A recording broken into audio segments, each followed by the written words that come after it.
Oh, by the way, Andrea, matatagalan pa nga pala si Sir Jaime sa Chicago. So sabi niya sa akin, ako na lang daw muna ang tumutok sa RTW line. Matatagalan? Ilang days? Weeks? Months?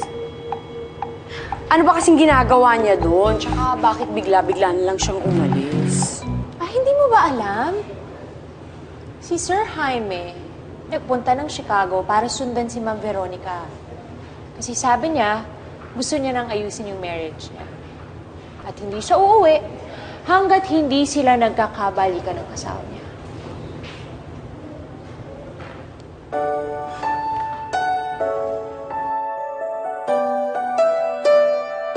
Close your eyes, Andrea.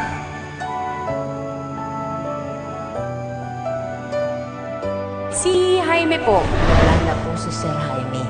Ano pong wala na? Hindi rin naman po nagpaalam. May nakakita sa kanya kanina sa gubat. Ang sabi bigla raw umalis. Sumakay sa helicopter dun sa mababang burol. No offense, Andrea, ha? Pero sana ma-offend ka. This little fantasy of yours with Sir Jaime, parang mga damit mo lang yan. Maganda sa imagination mo, but it's not gonna work in real life. Alam mo, Patricia, kung ako palpak, ikaw parang mancha sa damit. Nakakairita.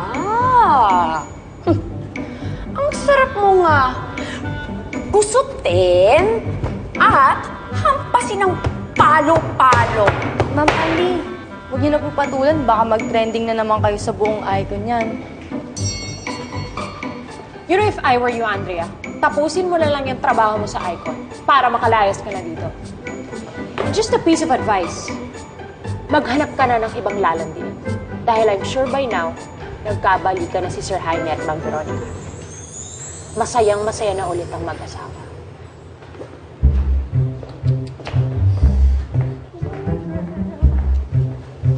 Hmm?